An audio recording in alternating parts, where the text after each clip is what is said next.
Terrorism या जो भी एक रियासत के अंदर रिबेलियस बिहेवियर होता है, बिहेवियर, ठीक है, वो क्यों जन्म लेता है, असल उसकी वजह क्या होती है, the grass problem of that situation. असल में ये एक कोई नया, मेरे ख्याल में कोई नई मिथ नहीं है मेरे ख्याल में, हाँ नई बात या एक नहीं है, नई ठीक है, कोई हम ये कहें कि कोई सिनेरियो नया नया फिनोमिनन नहीं है हाँ, कोई, ये बिल्कुल सही माजी है। आप भी अच्छे तरीके से जानते हैं।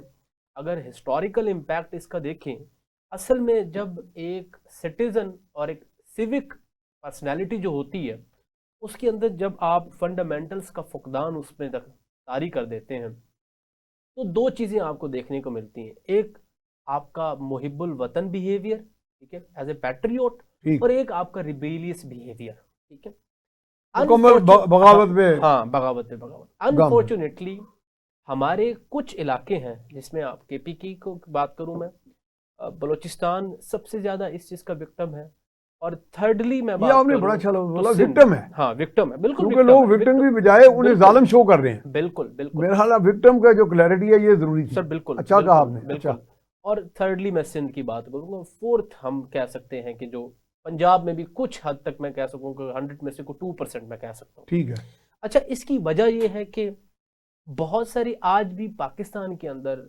आपकी इलेक्शन कमीशन के अंदर 160 से अबव पॉलिटिकल पार्टीज हैं, ठीक है। हर एक पॉलिटिकल पार्टी और उसका मैनिफेस्टो जो है, उसके डिफरेंट प्रॉज एंड कॉन्स होते हैं। फॉर इंस्टेंस मैं बात करूं, जी जी जी, 160 में से ऐसी भी पॉलिटिकल पार्टीज हैं जो कहती हैं कम्युनिज्म की बात करती हैं, ठीक है सर। अगर कम्युनिज्म की बात करें हम, कार्ल मार्क्स की थ्योरी से जो स्टार्ट होती है बात, वो बात के तो बहुत सारे आज प्रॉज एंड कॉन्स आवाम ने नहीं बल्कि पूरी दुनिया ने देखे हैं इस चीज के सर बात। और कुछ तब्दीलियां हाँ भी आई हैं, हाँ, बिल्कुल तब्दीलियां भी आई। बेशुमार। हम न्यू मार्क्सिज्म की बात करते हैं, हाँ, लेकिन समझने की ये जरूरत है, जब एक पॉलिटिकल पार्टी के अंदर कुछ मेंबरशिप होती है, कोई भी सोसाइटी के मेंबर्स आते हैं, वो उस मैनिफेस्टो को, जो मैनिफेस्टो है, ठीक है, हर किसी भी रियासत के अंदर फंडामेंटल्स पूरे नहीं है। हाँ ये सही असल है। में रोना फंडामेंटल्स का ये है। भी आपने बड़ी ये लॉजिकल सब बात की है रिसेंटली, कि रियासतों में कमियां होती हैं, बिल्कुल चाहे रिसेंटली बड़ी ताकतवर भी हो जी, रियासतें, सुपर पावर है ना यूनाइटेड स्टेट्स ऑफ उनमें भी अमेरिका, कमियां हैं। उसके न्यूयॉर्क के अंदर इलेक्शन हुआ। जोहरान ममदानी साहब का स्लोगन क्या था मियां साहब? रोटी कपड़ा मकान, हाँ, ठीक है। तो गुजारिश ये है कि फंडामेंटल्स कहीं नहीं पूरे। उसके बाद जो पॉलिटिकल पार्टीज होती हैं 160 से ज्यादा, मैं जो बात कर रहा हूँ पाकिस्तान के अंदर, वो एक एजेंडा, प्रोपेगेंडा, वो उसकी जो है वो बुनियाद रखते हैं, जिसमें आपकी बहुत सारी अच्छा मैं कथा बल्क ऑफ कलामी की सोसाइटी मादत को, चाह रहा हूँ, एक साथ साथ ये सवाल लेके जी उसी को भी एड्रेस जी कर लें जी इसी जी में। जी, जब आप एजेंडा का लफ्ज कहते हैं, हमारे यहाँ आम फहम उसका मायना है कि किसी बैरूनी कुव्वत का एजेंडा, लेकिन मेरा ख्याल है इसमें थोड़ी वजाहत कर दें कि शायद ऐसा है या नहीं है। देखिए यही चीज मैं फिर बताने आगे लगा। चलते जाएं प्लीज, अब इसी तरीके से मैं फिर मैं कहता हूँ आपको, शामिल कर हाँ हाँ देंगे। बिल्कुल बिल्कुल, मैं इसी तरफ ही आ रहा था। अब अगर हम बलूचिस्तान की बात करें, वहां पे जो पॉलिटिकल पार्टीज हैं, ठीक है, अब जहां पर पॉलिटिकल पार्टीज की बुनियाद रखी जाती है, तो हम ये बताते हैं कि हम मुहिब्बुल वतन है, हमने कौम के लिए काम करना है, सही बात, आए हमारे मेंबर बने, ठीक है।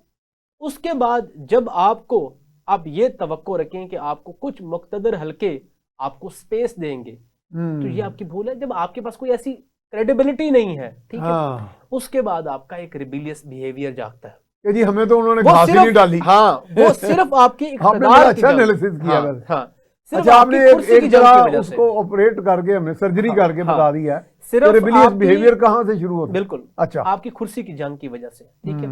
जब आप वहां से ये निकलते तो हैं आप बड़ी सिर्फ खरी अपने खरी जाती बातें कर रहे हैं, आपसे हाँ नाराजगियां ज्यादा हो जाएंगी नहीं, लोगों की। सिर्फ चलिए कोई बात नहीं, लेकिन बात तो हाँ, खरी कर जाती रहे हैं। मफाद के लिए। हाँ फिर उसके बाद जो एजेंडे की बात आपने की है, फिर उससे बेचारे विक्टिम की तो मैंने बात की ना आपको, फिर वो हमारे जो विक्टिम शुदा हमारे ही जो सिटीजन ऑफ पाकिस्तान है या पैट्रियोट है, वो आपके जो है क्या बन जाते हैं, उस एजेंडे का शिकार बन जाते हैं, वो प्रॉक्सी बन जाते हैं, वो जिसको हम विक्टिम सहूलतकार कहते हैं, हाँ। ठीक है। तो इस तरीके से बलूचिस्तान के अंदर कई पॉलिटिकल पार्टीज के जो वहां पे लीडरशिप है, उन्होंने आवाम के अंदर ये चीज फिक्स कर दी है कि आपको कुछ नहीं दिया जा रहा, आपको जो है फंडामेंटल्स, रोटी कपड़ा मकान ही नहीं दिया जा रहा, आप पंजाब से अलग हैं, आप सिंध से अलग हैं, आप पाकिस्तान का हिस्सा नहीं है। तो इस तरीके की फिर चीजें जन्म लेती हैं मियां साहब, और फिर कहते हैं आजाद बलूचिस्तान जो है बिल्कुल सर, वो हमारी बिल्कुल निजात है। बिल्कुल। अब बीएलए की हालांकि बात वो भी करें, कोई शायद निजात ना हो। अब और बीएलए ये मेरा ख्याल है लगारी साहब शायद उनके ट्रू रिप्रेजेंटेटिव्स भी नहीं है।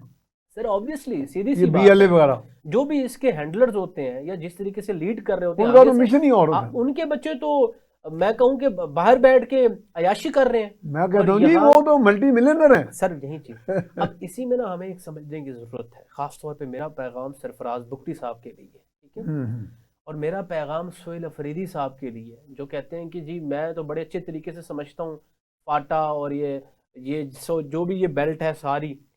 बुगटी साहब को भी मैं ये सजेशन दूंगा कि मेहरबानी फरमाकर किसी भी किस्म की पॉलिटिकल ग्रुपिंग जो भी आपकी सूबे के अंदर हो रही है, फरीदी साहब और बुगटी साहब, उसको काइंडली मॉनिटर किया जाए। मैं आपको लिटरली बता रहा हूँ, पंजाब के अंदर बैठ के मैं आपको बहुत बड़ा दावा कर रहा हूँ, पंजाब के लाहौर के अंदर आप पंजाब यूनिवर्सिटी में चले जाएं सर, और वहां पे जो भी बलोच जो भी ऑर्गेनाइजेशन है उनको आप चेक करें कि क्या हो रहा है वहां पे, फिर आपको अंदाजा होगा कि अगर लाहौर में ये हो रहा है तो फिर बलोचिस्तान और बड़ा अनफॉर्चुनेट है, बड़ा अनफॉर्चुनेट है। Sir we need to improve और रिफॉर्म, हार्मनी हमने पैदा की। बिल्कुल सर, बिल्कुल। और इन पे नजर रखें, आपका कहने का मकसद है कि कहां पे किस तरह की ग्रुपिंग हो रही है, उनके अज़ाइम क्या है सर। मैं कहता हूं ना कि चाहते और किन के वो आलाकार हैं, चाहते हुए और ना चाहते हुए भी वो आलाकार बन जाते हैं उस चीज के, ठीक है। वो कहते हैं कि अगर आपको एक चीज सामने नजर आ रही है कि आप गलत कर रहे हैं, लेकिन फिर भी अच्छा, बीच में एक वीडियो वायरल हुई मियां साहब, अच्छा जी, बीच में एक वीडियो वायरल हुई, एक वहीं के जो BLA के दहशतगर्द थे और हमारे ही सिक्योरिटी फोर्सेस ने उसकी वीडियो जो है वो आवाम को दिखाई। उसमें वो कह रहा है कि मुझे माफ कर दें, और वो वीडियो एक बयान अपने पेरेंट्स को जारी करता है कि मुझे मेरे पेरेंट्स माफ कर देना, और मैं तमाम अपने रिश्तेदारों को ये सजेशन और ये एडवाइस करता हूं कि खुदारा मेरे रास्ते पे ना चले। Meaning bye they know that कि वो गलत रास्ते पे है, लेकिन उनको सही रास्ते पे लाने वाला कोई नहीं है।